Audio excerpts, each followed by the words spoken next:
So That Happened is brought to you by The Rachel Maddow Show on MSNBC. Watch Rachel as she breaks down the big headlines for the local threads that tie them all together. It's The Rachel Maddow Show, covering America one story at a time, weeknights at 9 Eastern, only on MSNBC.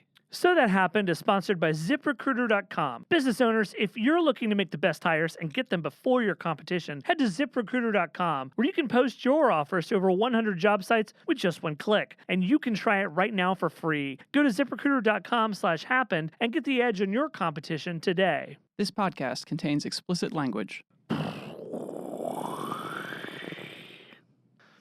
Okay, here we go. Blim.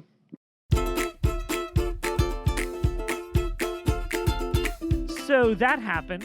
This week, the Huffington Post, in partnership with the Intercept, have published new information on our drone assassination program, gleaned from a trove of secret documents which include new details on how targets are selected and how well we do at hitting those targets.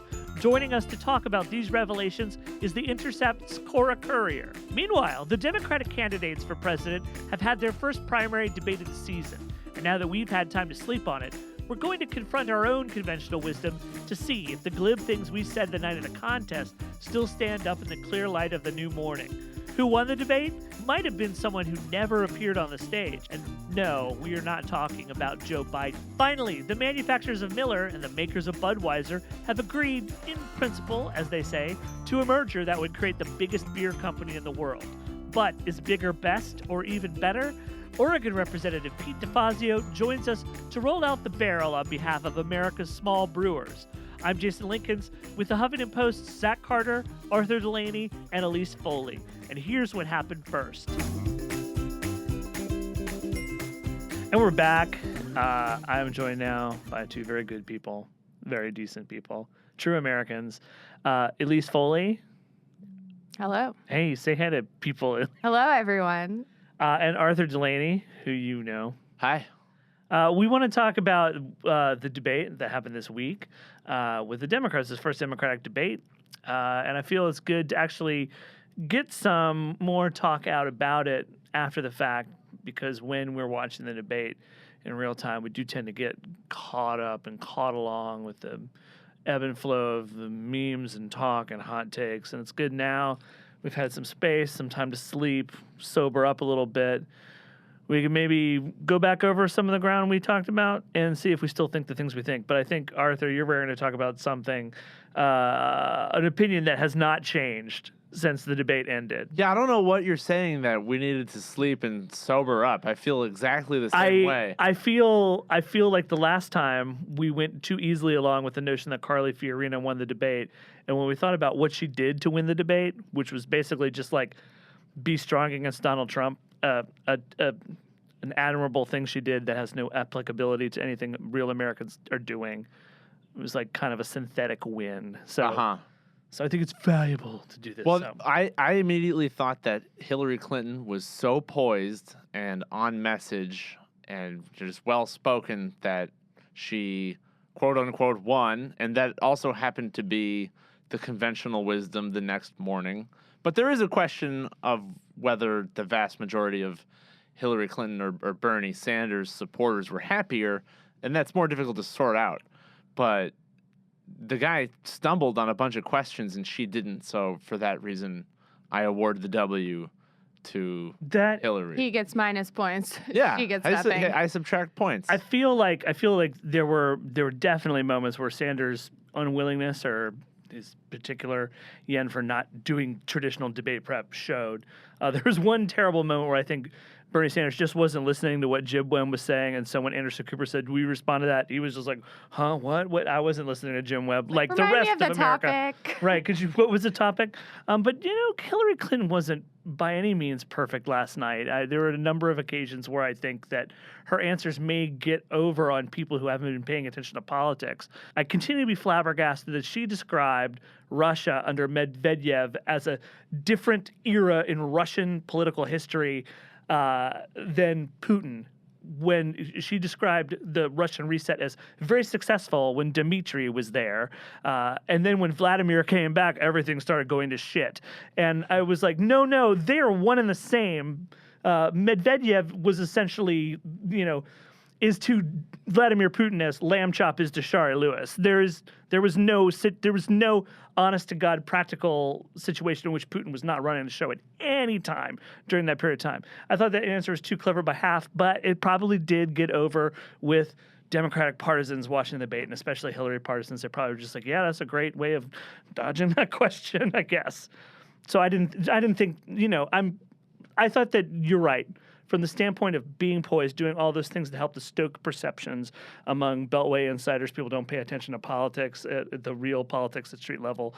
She probably did enough to quote unquote win, but I wasn't satisfied with her. I wouldn't call her debate performance satisfying on every single level. Sure, she had many errors. You're right. I think all those flaws are baked into what the conventional wisdom is saying. No one's that good. I thought that her answer, and I think a lot of people like this, but about how my judgment is fine. Look, Obama chose me to be Secretary of State, so bam, my judgment's great, even if I voted for the war. I thought that was kind of weird. Like, I don't know that entirely proves everything just because, Obama is cool with me, so you should be cool with me too. I thought that was kind of a strange one, but Twitter, everybody was like, yeah. It was designed to be an applause line that deflected attention from whatever she was supposed to be saying. She had a few instances where she's like, I associate myself with Obama. For instance, on the Black Lives Matter question, she's like, I think President Obama has provided great moral leadership. So I think that was a strategy of hers to break glass, get out of trouble. I guess so. I think I will say this: the differences and distinctions between Bernie Sanders and Hillary Clinton are at least interesting ones. It's a lot different than, a bunch of guys in a room, talking about whether or not the Jews in Germany are assholes for not defending themselves against the Nazis. It's a real debate between two different parts of the Democratic Party, one that's ambitious and wants, perhaps some kind of political revolution, and one that is more incrementalist and believes that the system is more or less working in the right way. It just needs some help to function better. And that's a real good debate. And I think that we could definitely have more debates between Bernie and Hillary and get a lot out of it. But what about the other three people? It would be nice if we just had debates between them and then more time for asking them more and, following up with them more instead of, okay, now let's go to Jim Webb and see what he thinks. Everybody can tune out again. Well, that's part of the reason I thought Hillary seemed so good, because Jim Webb and especially Lincoln Chafee were so bad. Jim Webb was constantly complaining about not getting enough time. If the main thing people remember about you, or one of the main things, is that you complained about time, that's not a good debate for you. And Lincoln Chafee had this epic response to a question about legislation undoing Glass-Steagall's investment and commercial banking separation. And he was like, well, it was my first vote in the Senate, and my dad had just died. And it was an overwhelming vote. My vote wouldn't have mattered because it was 92-5. I think we actually have that clip. Governor Chafee, you've attacked Secretary Clinton for being too close to Wall Street banks. In 1999, you voted for the very bill that made banks bigger. The Glass-Steagall was my very first vote. I just arrived. My dad had died in office. I was appointed to the office. It was my very first vote. Are you saying you didn't know what you were voting for? I just arrived at the Senate. I think we'd get some takeovers, and that was one. It was my very first vote, and it was 92-5. It was the reconciliation. With all due respect, though, sir, what does that say about you that you're casting a vote for something you weren't really sure about? I think you're being a little rough. I just arrived at the United States Senate. I'd been mayor of my city. My dad had died. I'd been appointed by the governor. It was the first vote, and it was 90-5. See, I wasn't lying. No, yeah, it was actually even worse. We verified Arthur's reporting. Yeah, it's crazy. I was describing it as like, well, gosh, my grandmother died, and it was a hard first day of work for me, and I'm sorry if my vote didn't show up. And it was like, you talk about his only argument as being a guy we're talking to is the fact that he was a Republican who stood up against the Iraq War. He said, I did my homework. Right? Yeah. Well, that one time, great. Congratulations. You got an A on that one assignment. And then I guess you thought that was going to carry you through this. People turned out to be more interested in what you did outside of that vote. Oh, too bad. And I feel terrible that his father died. I do think one of the things that Hillary Clinton's overall mien sort of demonstrated with those three were some rickety crickets up there on stage. Jim Webb, beyond complaining about the time, he didn't demonstrate that he's been awake or alive in the past 8 years. He had all these kind of obscure points of passion that didn't make any sense. The one moment that I guess everyone's talking about today was his, I killed a guy thing. When Arthur, you were pointing out that conservatives on Twitter have decided that this is the hill they want to die on, defending Jim Webb. They're saying, how dare you denigrate a war hero for fondly remembering his heroism for which he received the Navy Cross. How dare you, liberals? But if you go back and listen to it, it was profoundly awkward. Yeah, it's not the fact that he did what he did. It's the fact that he just said it and then smiled silently in a really slow way. I mean, it was just the way he said it was creepy. And the question was, like, what enemies have you made?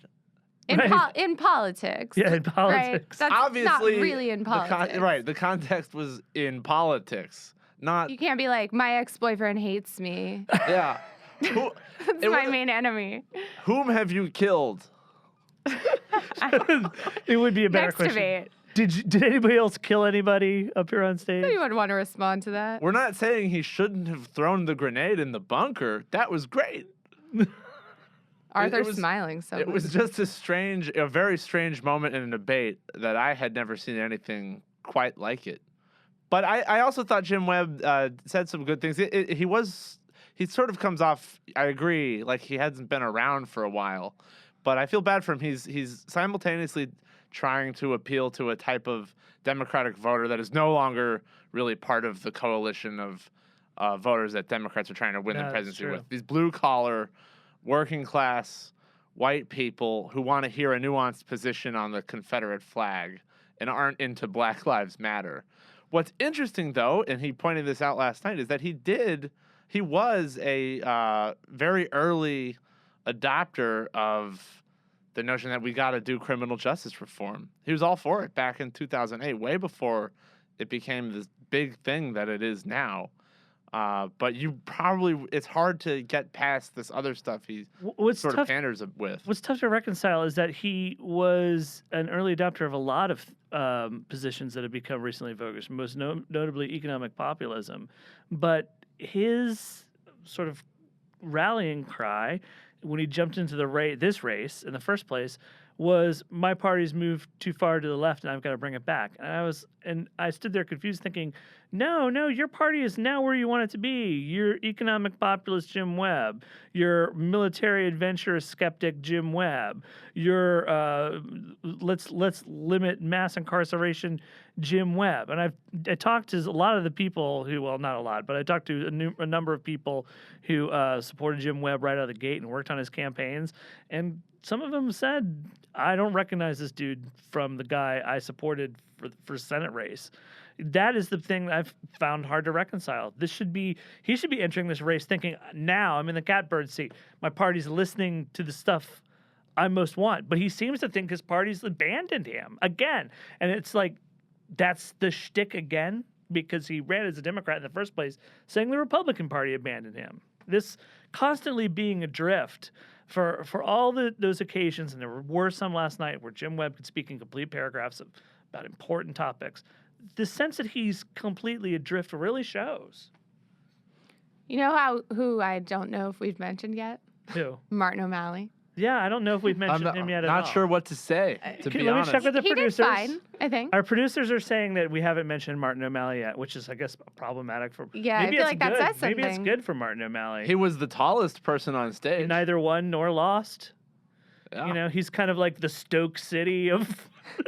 Yeah, I thought he did a serviceable job. He did okay. He had some, he said all the stuff he always says. Is he vice presidential or cabinet secretary material? There's a sense that he's kind of caught betwixt and between Bernie Sanders and Hillary Clinton, because he wants to present himself as a practical, governor, because he was governor of Maryland, like Hillary Clinton, someone who got things done. At the same time, he wants to present himself as a true progressive champion. And I think that maybe he only has a few feet in both puddles. Wow, that's a really terrible, Whoa. that's a really shitty metaphor. I'm going to retract that immediately. There's a sense that he's not progressed too far in either direction, and I think it shows in his very sort of like whispery, weak claims of conviction that just showed up in the debate last night. It was almost like he wanted to believe the things he was saying about himself, but didn't. Yeah, one of the things with him on immigration, especially, and we didn't see that much last night, is that Hillary Clinton will say something that's pretty liberal on immigration, and everybody will applaud it, and then he'll be very quick to say, "Well, I felt that way first." I don't know how impressed people necessarily are with all the "I felt that way first" arguments. I get the argument against Clinton for taking these positions to be politically expedient. I understand how that fits in, but I think that in general, people are like, well, great, Hillary agrees with us.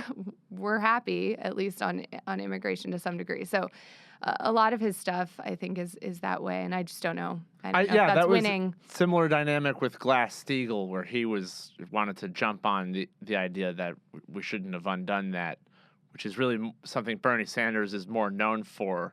And I agree, it sounded sort of like me too. Yeah, don't forget. I'm also here. I also feel that way. Well, I think maybe in the next debate we will shed some of the dead wood and get down to the interesting debate that I think is potentially possible between Bernie and Hillary. We'll see how that goes. Thank you guys for being here. Thank you. Oh, yes. I like Unison. Yeah, that's very creepy. Every weeknight, MSNBC's Rachel Maddow breaks down the big headlines for the local threads that tie them all together. Sure, that's a lot of searching, and it takes a lot of work. But in a country this big, there are no local stories. Your life and what you see from your front porch is directly connected to the national news. So watch Rachel as she connects those dots and covers America's news one story at a time. It's the Rachel Maddow Show, weeknights at 9 Eastern, only on MSNBC.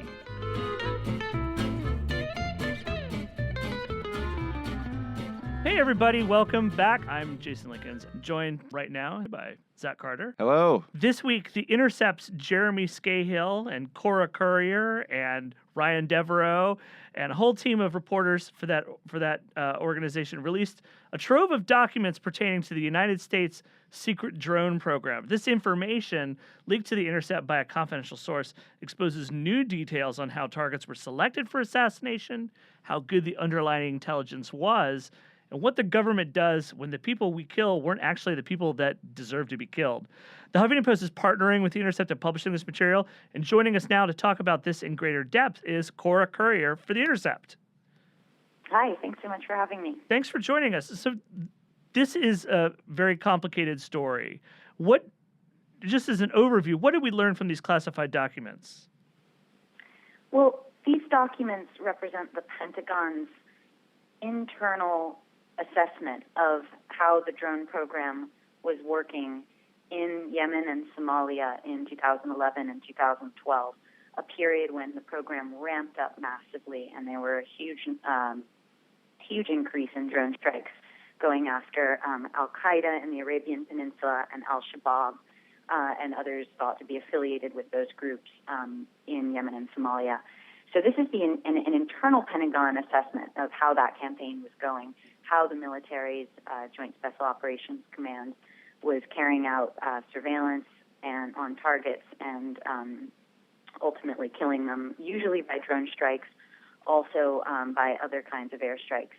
So some of the top things that we learned from this document are that the Pentagon itself was concerned about the quality of the intelligence that it was using to make these kills. They were overly reliant on what's called signals intelligence, which is intelligence picked up from cell phones, from communications, basically any kind of electronic communication.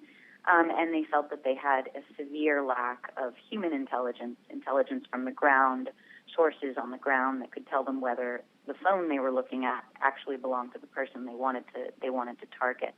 So that was one of the most striking takeaways from it.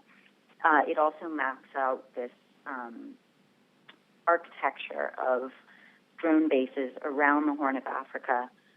This has been reported about, but it's really stark to see it on these maps, the internal Pentagon maps, again, showing how much surveillance and not large numbers of troops, but how much American presence there is in that region. Well, so the drone strikes are conducted in parallel programs. One conducted by the CIA, one by what's called the Joint Special Operations Command. It's a explicitly military operation. Did you learn anything about that arrangement? I mean, about whether that in itself seems to be operating functionally? Yeah, well, these documents come from a really interesting period when before 2011, it had just been the military, just JSOC, running programs in Yemen and Somalia, running strikes in Yemen and Somalia. Around mid-2011, the CIA, which had been handling strikes in Pakistan, was brought in to start also conducting drone strikes in Pakistan. So the documents that we have are are about the military's program, but it's an interesting period because there was a lot of infighting going on within the administration about whether or not the CIA or the military were better at finding people and killing people.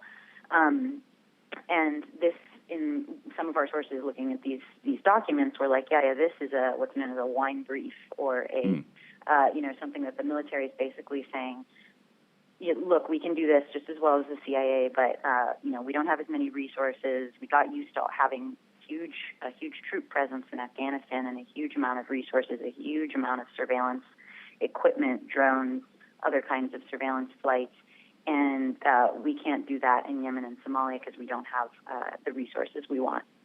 So it's been previously stated by the administration and reported in the media that President Obama himself, he signs off on each individual strike, particularly in Afghanistan and Pakistan. But judging from the information that you guys went over, that doesn't exactly seem to be the case. So could you tell us more about the nuts and bolts process regarding the chain of command that leads from dredging up a target to ultimately ordering the target's assassination? And is there enough accountability in this process? Well, there's a fascinating slide that's included in this Pentagon study, which shows how the military sends targets up the chain of the command to approve them for lethal strikes.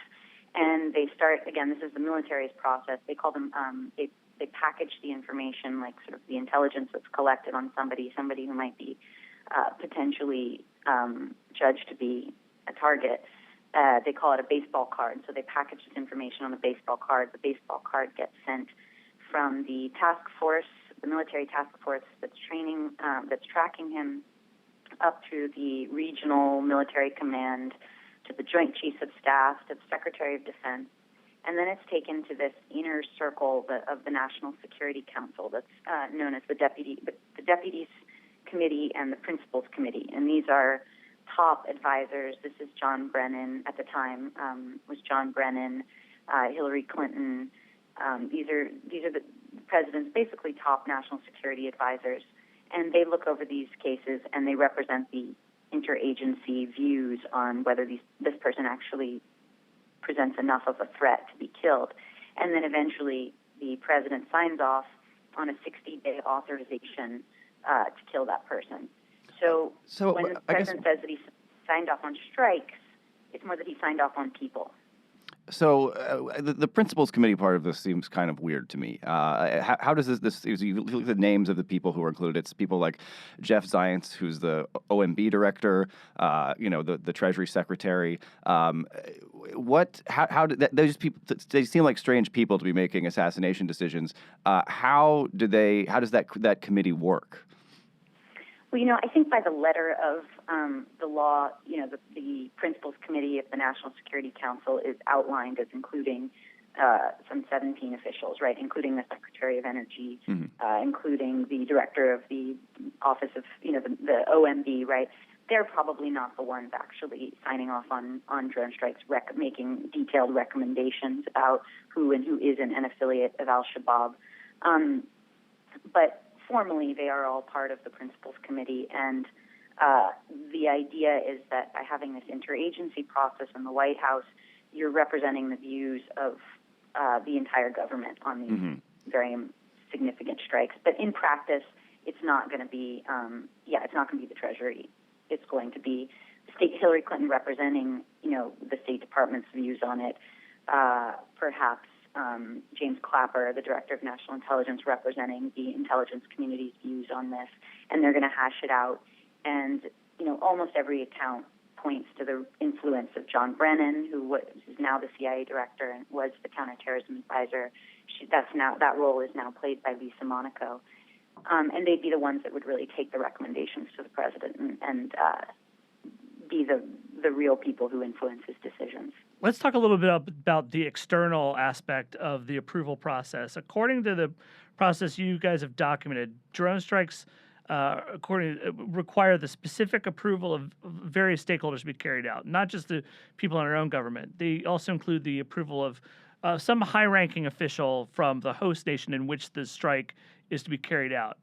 Now, supposedly, without their tacit approval, the drone strike is not supposed to happen. There's a hard stop on it. But this is not what's happening in Yemen, is it? It's highly doubtful. First of all, there is no real functioning government in Yemen right now.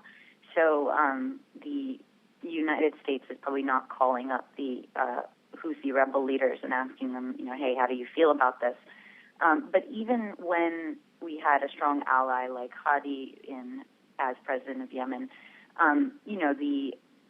how much influence they really had over strikes is questionable. And if the U.S. really wanted to go after someone, if they felt that they really posed a threat and it was something they wanted to do, they probably would just go over and above them.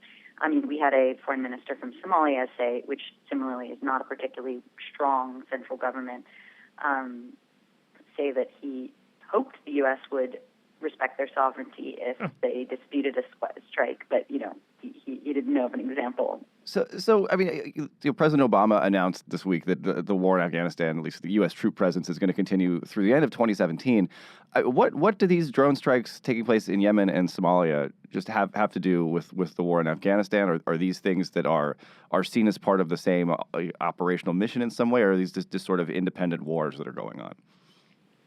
Well, there's huge lessons to be drawn from the documents that we published today for the future of Afghanistan. Well, among the stories, we have this study on Yemen and Somalia. We also have a series of documents about a campaign in Afghanistan called Operation Haymaker, which was going after specific, it in many ways functioned like a counterterrorism campaign. It was going after specific people, what they call high-value targets. And it was modeled on, these campaigns are considered similar, these counterterrorism campaigns going after high-value targets. Mm-hmm. So, and that, we had really detailed statistics from that campaign in Afghanistan, and they found that in 9 out of 10 cases, they didn't kill the intended target of the strike or raid or action. And this is a place in Afghanistan where we have 14 years worth of intelligence. We have a massive troop presence.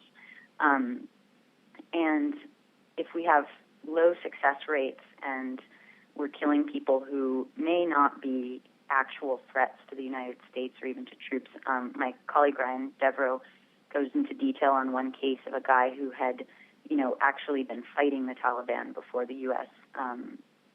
Invaded Afghanistan, and then he was eventually killed by the U.S. and after having become an insurgent. So, when we look at the legacy of Afghanistan, the future with a smaller troop presence looks a lot more like somewhere like Yemen and Somalia, where you have much less ground intelligence, many fewer troops to carry out night raids, which have less casualties than airstrikes. And the two are, they're different contexts, but they hold lessons for each other.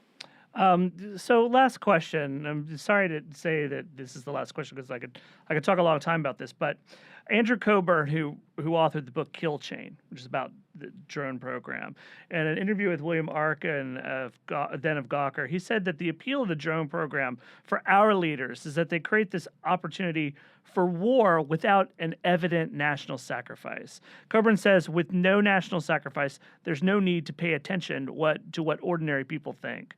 What would you say ordinary Americans are sacrificing with this drone program, which seems to have so many holes and where the intelligence that we've gathered doesn't match up to the hype of the technology? Well, I think one of the goals of publishing this story was that we wanted to put this program back into focus. There was a lot of attention to it a few years ago, and it's kind of fallen off, but it's continuing. We're still striking people in Yemen. We are going to move probably to a similar model in Afghanistan with fewer troops. And this is a war, whether or not people visualize it as soldiers on the ground.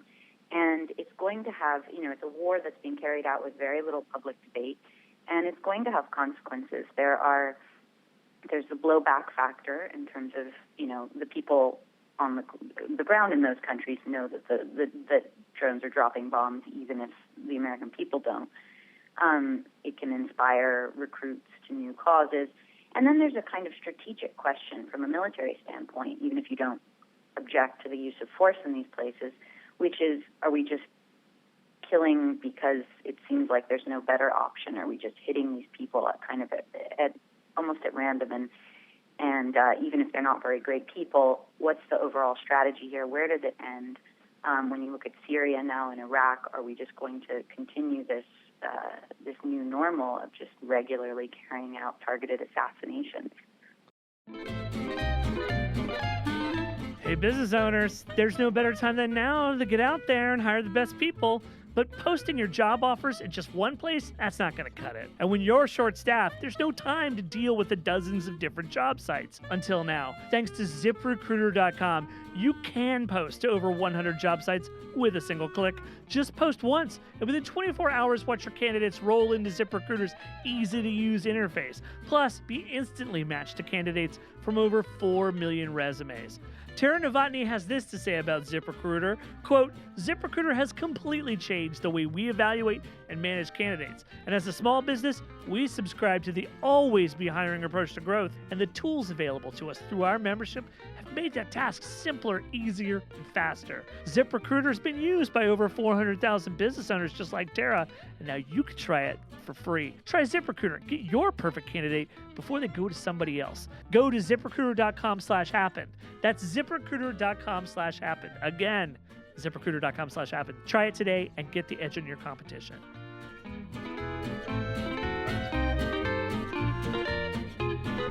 We're back. Hey guys, it's Jason. I'm back with my friends. Arthur Delaney is here. Hey. And we're all doing our Martin O'Malley imitations. Zach Carter is here. I'm here. That was my Bernie Sanders impression. Pretty Sorry. decent. Okay, so Oligarchy. so we're gonna Millionaires and billionaires. we've already talked a little about the debate. We're gonna drill down a little bit deeper, but let's just start. I'm gonna ask a question, and I want both of you to respond in unison to my question. Who won last night's debate? Hillary Bernie Sanders. Clinton. Oh, okay. Yeah, All right. Arthur and I are going to war. Okay, so that's pretty interesting. Can I just say, for the record, for myself, I'm going to be the asshole who stakes out the middle ground. I'll say probably there's maybe something more worth talking about in the middle between who won. I actually think that's the smart way. Well, okay, well, about the here, debate, what is a debate? It's everyone getting up on stage and arguing over policy and their records and their ideas. Yep, that's what a debate is, Arthur. You Hillary nailed it. Clinton was far and away the best person talking on that stage. Except she kept reminding everybody that she has a record that Democratic voters don't actually like, and you can see that in the voter responses. I mean, Hillary Clinton did a great job dealing with a record that Democrats don't actually like. She pivoted really well away from Iraq. It was really smooth and really suave. She actually did a really good job fighting Bernie Sanders on his Wall Street reform package, which is much stronger than hers. But everybody saw Hillary Clinton has this background and this history that Democratic voters don't actually like. And no Democratic voters outside of Washington, D.C. really know who Bernie Sanders is. And so as a result of last night's debate, they're like, oh, my goodness, Bernie Sanders, interesting guy. I like him. And you can see that in the pundit response, which is that Hillary Clinton won, and the polling response, the instant responses, whether they're from Fusion or from CNN or from Frank Luntz even, saying that Bernie Sanders won the debate. I'm going to back Zach up briefly, only briefly, Arthur, don't worry, with a point that I'll make. I found that yesterday when Bernie Sanders was engaged in the topic of capitalism, he specifically noted that he did not care for what he called casino capitalism. A lot of people noted that he said this in a casino. And he spoke to the fact that Wall Street had adopted essentially a business model that was based on fraud, arguably correct, and that he wanted a capitalism that was fairer for everyone. It wasn't just this unproductive sector of the economy raking in money and not spreading it through productive activity through the common weal. And I would say that probably most people that I've seen that sort of like exist in that sort of, I don't really listen to the world beyond the Beltway, like the people who edit The Hill, Chris Cillizza, they all came out with takes today that were all like, oh, he'll never be president because he's against capitalism. There was no appreciation for the fact that he never actually said he was against capitalism. There is this sort of notion that the socialism he represents is some kind of dyed-in-the-wool Marxist cant. And I think that what Zach is saying is correct. I think a lot of people probably tuned in Bernie Sanders for the first time last night. They probably came in and hearing, I was like, oh, this guy's a socialist. I'll be interested to hear what he has to say. I'll probably not like it. And then when he explained himself pretty cogently, I think a lot of people were just like, oh, well, that's not so bad. That's not the fearful thing I've been hearing about Bernie Sanders this whole time. Second coming of Lenin.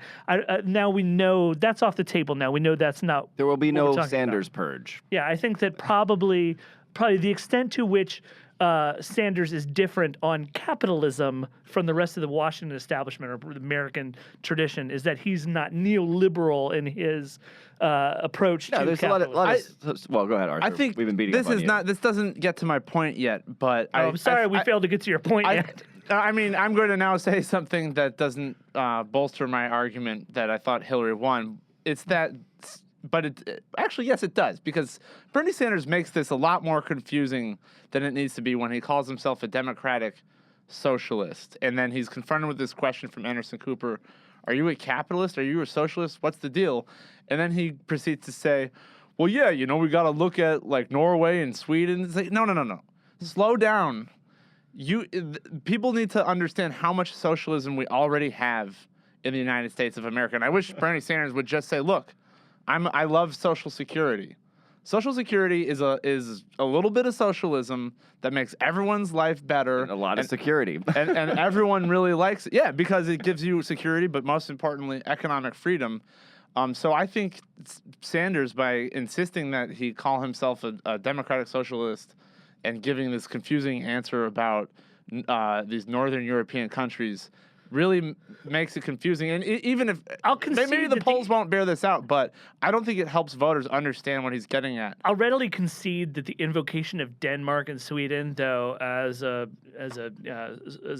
someone who descended from Swedes, I'm always proud to hear Sweden mentioned. Yeah, Viking motherfucker. Those seem like great countries. I will concede that did muddy the waters, but I don't think this is an issue of Sanders' political ideology being something that mutters the waters. I think Here's it's the thing. Here's the relative newbiness in the world of presidential debating that led him to say those things. And also a brand that he's had for a long time, where he's somebody who is outside of the Democratic political establishment, who can call bullshit on the Democratic Party and just vote like a true Democrat all the time. If you look at his voting record, he just looks like a pretty hardcore Democrat on everything except guns, where he got really slapped around last night. That was the other reason I thought I could not agree that he won the debate, because guns are just an incredibly salient issue right now after we've had several mass shootings that were incredibly high-profile news events.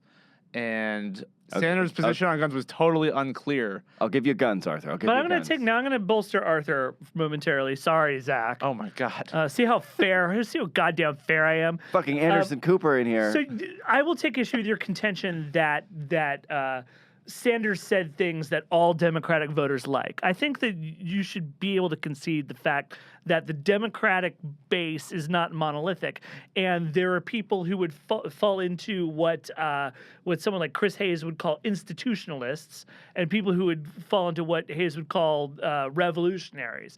In that there are people, Democrats, dyed-in-the-wool Democrats, members of the Democratic base, who think that government as it stands right now, the way it works, the way it serves people, may not be the best, but we can tweak the institution to fix it. And then there are people who believe that the sins of this institution are so great that we've got to tear it right the hell down and build it back up from the rafters. And I think that's the essential difference between Bernie Sanders and Hillary Clinton. And so I don't think necessarily Bernie Sanders cultivated the love of every Democrat out there. I think because there are plenty of Democrats who are going to say, no, our institutions are fine. I think that's a false dichotomy, though, because the types of, to me, the Sanders candidacy has its salience because, let's be clear here. People love Bernie Sanders because they want to love Elizabeth Warren, right? Bernie Sanders is the stand-in candidate for Elizabeth Warren. And I felt like she was really the candidate who won the debate more than anybody on the table last night, or at the lectern last night, because you could see absolutely everybody tacking to the Elizabeth Warren position whenever it came to economic policy. And I think economic policy is the issue that most invigorates the Democratic base right now. The same way it's actually, I think, the issue that most invigorates the Republican base, because something happened in 2008 that Washington pundits haven't come around to understanding yet. Something happened in 2008 that really broke people's faith in institutions. That doesn't necessarily mean that people want to tear down every institution in Washington, but it does mean they want to rethink the relationship between those institutions. And Bernie Sanders was the only person on the stage who was speaking clearly and forcefully to that sort of idea. But you said everyone just moved in that direction. What do you mean? You said that, yes, okay, I can see that. He's saying that Bernie Sanders was authentically occupying that position. Fair enough. And Hillary the rest Clinton, were forced in that space. And Hillary Clinton did sort of try to get there, but it gets so obscure, I think, for most people who aren't familiar with like chained CPI and Glass-Steagall, that the fact that Hillary Clinton might be kind of pandering there isn't really going to matter. But again, maybe the polls won't show this, but that was an instance where Hillary Clinton seemed to be confused or papering over her record on economic issues, where she's been much more of a centrist and in favor of banks. That was the weird moment where she sort of punted and said, well, you know what? Climate change, I've been good on that. And she said, Social Security, do you support expanding Social Security, which Bernie Sanders has been incredibly clear. She says she wants to enhance it.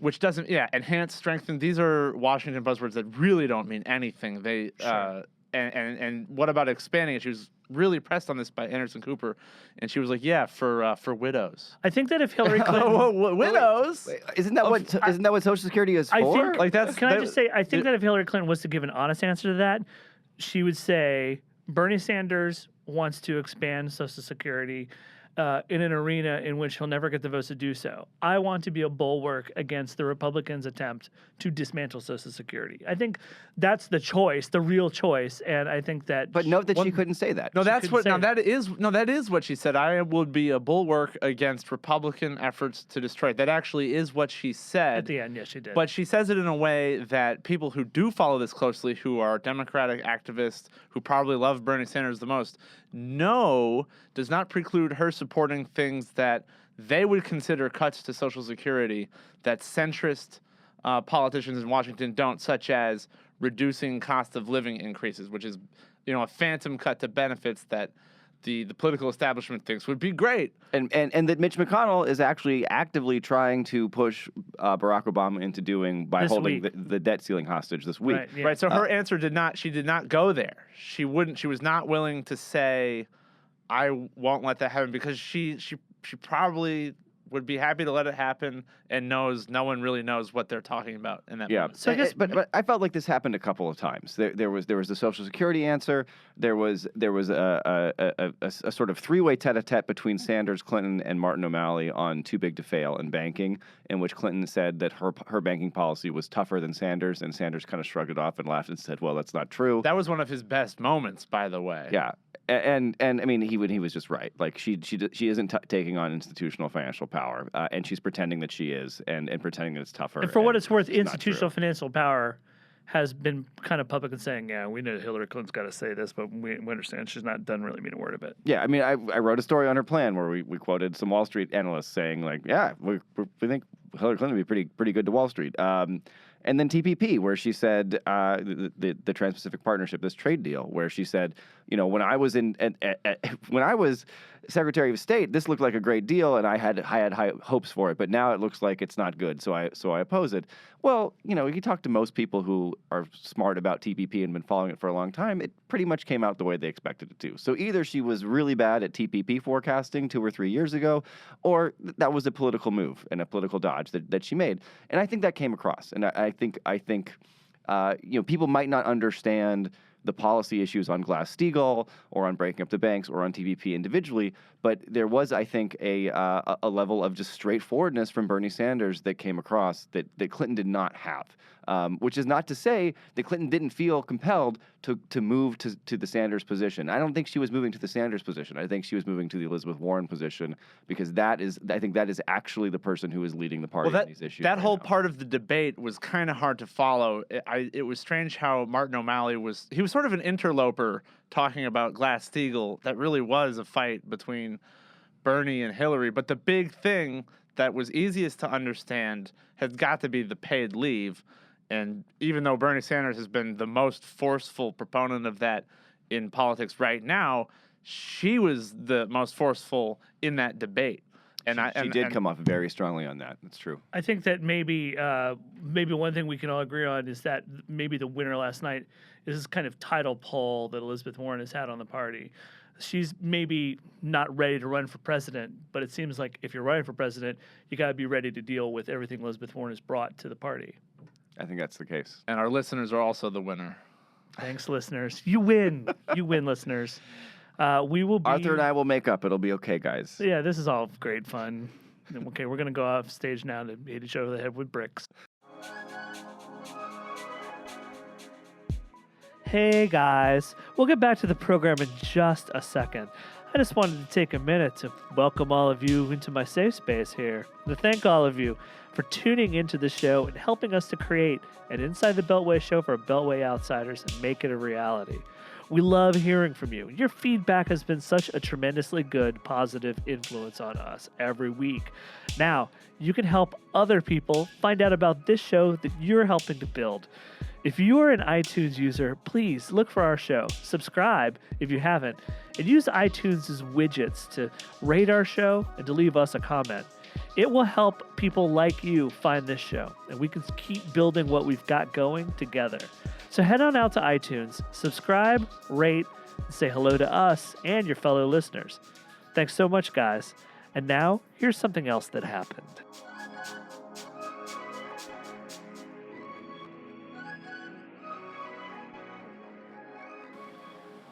And we're back. You know, this week we have had the opportunity to contemplate a merger of giants like Sauron and Saruman.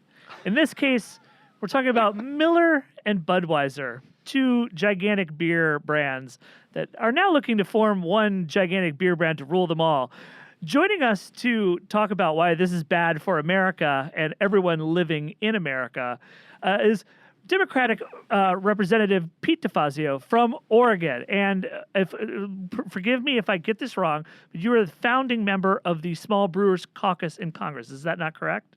That's correct. And, of course, these two companies are everything that is antithetical to our Craft Brewers Caucus. So is your opposition to the merger based on the economics here, or does it have more to do with the fact that these companies are really famous for making what we all know is basically cheap, shitty beer? Well, if you take two huge companies that make bad beer and put them together, you got one really, really huge company that makes really bad beer. No, it's more insidious than that. Actually, they are beginning to buy up and have bought up a number of craft brewers, and now they are going to the next level, which is buying up distributors. So what we're looking at here is that they could begin to vertically dominate markets and actually exclude legitimate smaller craft brewers from the distribution stream.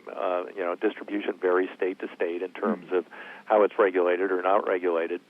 And, this is something Justice is going to have to look at very, very closely. I mean, I would imagine they're going to make them shed Miller Coors because they would be way too large, over 50% of the U.S. market.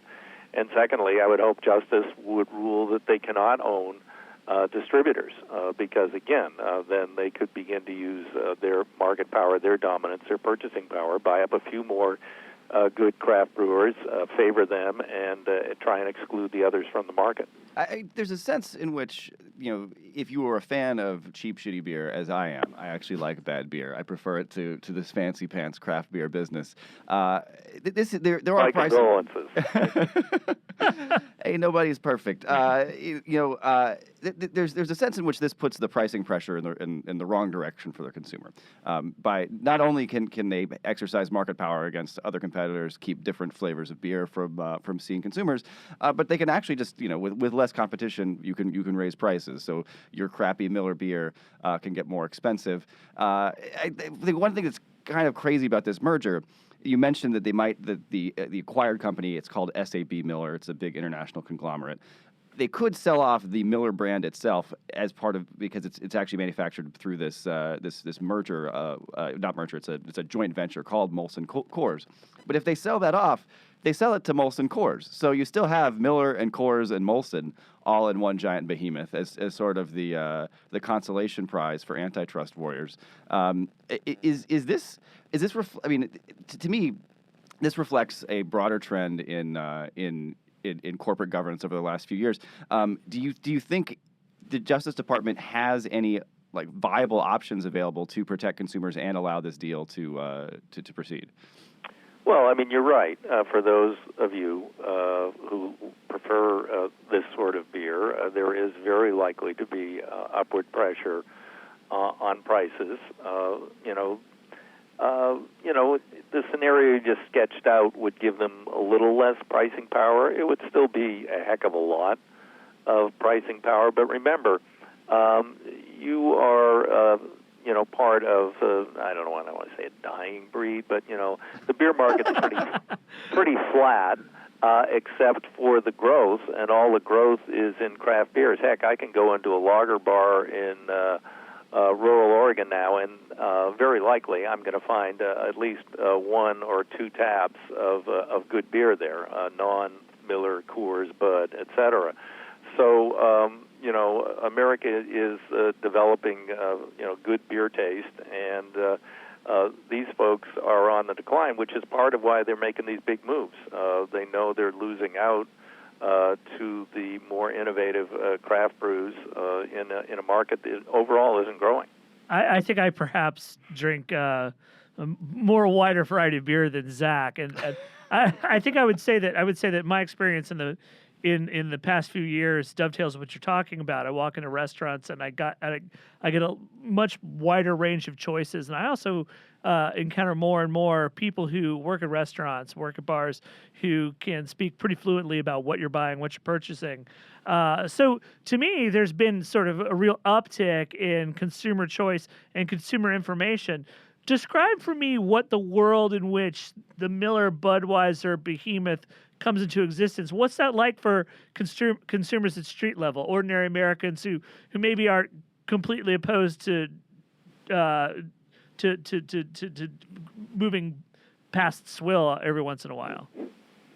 Well, I think they're going to see the prices jacked up, and that's not fair to see that happen to them. I mean, being dominated, and remember, every beer they drink adds to America's trade deficit. That's one of the great things about drinking craft beer is you're helping deal with our trade deficit. American-made, American product, American, homegrown, as opposed to all these other beers, which are now foreign-owned, and you're contributing to our trade deficit every time you drink one. Wait a minute. So, through all the deficit hysteria I've had to listen to over the past, I don't know how many years, all we need to do to really solve the problem is keep drinking good American craft beer? Well, there are a few other problems like the Trans-Pacific Partnership or our other failed trade agreements and a few other things. But hey, I just like to think every night when I go home and I crack a good craft beer, I've done my little bit for the day, maybe twice or, That's on a bad day, 3 times to help with the trade deficit. The people who run the Can Kicks back ought to just hand out cans of good beer to people. Well, so what do you do in the small brewers caucus in Congress? I mean, are there issues other than complaining about big giant corporate mergers that craft beer manufacturers are watching at the government level? Oh yeah, there's one that was pretty good last year, which was the Food Safety Modernization Act excluded alcohol, except it included cattle feed. So most brewers, including the big guys, give away their spent grains or sell them at a very modest price to farmers who feed them to very happy cows or pigs. And the FDA, in its wisdom, said, oh, wait a minute, you're now a food handling facility. You're going to have to dry that stuff, label it, package it. You're going to have to get a license for food handling. And we're like, whoa, and that would have meant basically hundreds of thousands of tons of spent grain going to landfills. So we got very actively involved in educating the FDA. Finally, I got the guy who's head of the rulemaking to come to a craft brewery and see actually craft breweries are more sterile than food handling facilities. And we got this misguided rule changed. That was a pretty big deal. Labeling is an ongoing problem. Trademarks are ongoing issues and conflicts. I mean, there's some pretty serious stuff, but then a few times a year we get together and we drink good beer. It's probably the last bipartisan thing left in Washington, D.C. We have 4 co-chairs, 2 Republicans, 2 Democrats. You mentioned labeling there. I think one of the things that's confusing to people about these types of mega mergers, everybody's familiar with Budweiser, everybody's familiar with Miller, at least everybody who drinks alcohol in the United States is. But I don't think people really recognize how many brands these behemoths actually operate. So InBev has not only Budweiser, but Stella Artois and Hoegaarden and Michelob Ultra. Do you think this sort of this, I guess, marketing strategy where you keep, instead of having everything like, when you fly an airline, everybody out, when there's an airline merger, there's always like one branded airline. Do you think people would make different choices if they could see clearly on the labels that they were buying, basically the Budweiser company brand when it, that looks like a craft beer, but is actually, just coming from Budweiser? Well, for years, I'm on the aviation committee. We fought to make the commuter carriers. I mean, it used to be you get on United, and then you get on this little prop plane that says United, and you go, really? And so we fought to say, no, you've got to disclose that that's actually not really you. That's United Express, operated by, say, SkyWest. It took years to get that done. And in the beer industry, we don't have that. I mean, there are things out there that people think are craft beers, or they have no idea. They like them. Blue Moon, what's that? Oh, boy, that's not... Well, Blue Moon is Budweiser? Yeah. Oh, my gosh, who knew that? So, there's a lot of things like that, so that's part of it. I mean, hey, these are smart business people, and so they're engaging in various ways to get people to buy their product, and, some of it involves actual attempts to control the market, which we talked about earlier, and others are ways to, make something taste just a little bit different, slap a different label on it, and develop people who, go for that brand. Okay, I have one last question for you. You brew your own beer. You're obviously very knowledgeable about craft beers and how it's made. I find that one of the great benefits of craft beer is that when people work intimately with ingredients, like craft beer makers do, they can bring out the sort of notes and tastes of a season. But I have to ask you... Tastes like a chocolate unicorn rainbow. Right. But I have to ask you, Congressman, will you agree to reject and denounce pumpkin spice beer in all its forms today? Not a fan. Yes. Not Yes. a fan. Well, we're agreed there at least. This has been the world's most perfect interview. All right, Congressman DeFazio, thank you very much. And where can people follow the Congressional Small Brewers Caucus? We have our own website. You can go to house.gov and find us through there. Fantastic. Thank you for joining us today. We will be right. Enjoy your fancy pants beer, Congressman. I'll enjoy it with you, Congressman. Thank you for being on. And hard to find what you want to drink here in Eugene, Springfield. Let me tell you, I'd have to search around for the place serving. So that's what happened this week. This podcast was produced, edited, and engineered by Adriana Usero and Peter James Callahan, with technical assistance from Christine Canetta and spiritual guidance from Caitlin Bolguki, our block of granite.